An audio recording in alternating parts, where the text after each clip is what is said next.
Madame la maire, tout à l'heure, lors de nos échanges concernant le SCOT de la métropole du Grand Paris, j'avais alerté sur les conséquences globales d'une vision mégalo-urbaine pour Paris et toutes les communes concernées. Cette vision mégalo-urbaine se décline en une multitude de contributions de l'actuelle mairie de Paris. Bercy-Charenton est l'une de ces contributions et l'une des plus emblématiques. Là encore, le discours coche toutes les cases du bingo soso. La doctrine du socialisme soft, qui, comme M. Jourdain, avec la prose, mais encore plus fort, faisait déjà de la campagne, dès la campagne de Mme Hidalgo, du Macron sans le savoir, et avant même l'émergence du mouvement En même temps. Que nous promet ce projet pour Bercy-Charenton? Plus de béton et en même temps plus d'écologie.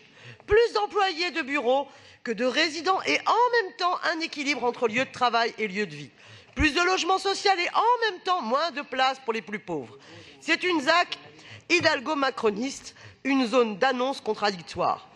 Le plus caractéristique peut-être dans cette affaire, puisque c'est bien de cela qu'il s'agit, aussi une zone d'affaires conçue comme une mini-défense de l'Est parisien.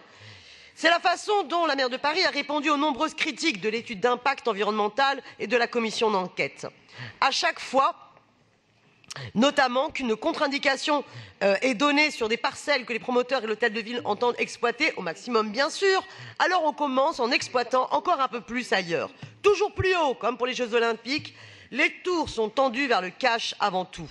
Quel symbole en effet que ce projet de tour pour Bercy-Charenton. Après le passage en force de la tour Triangle, ou plutôt, puisque la maire de Paris est favorable au naming, de la tour Unibail Triangle, cette nouvelle tentative d'imposer le productivisme monumental enterre toutes les vertes promesses du manteau d'Arlequin qui aujourd'hui fait office de majorité municipale. Pour ma part, je ne souhaite qu'une chose à cette ZAC, eh bien qu'elle devienne une ZAD, une zone à défendre. Je vous remercie.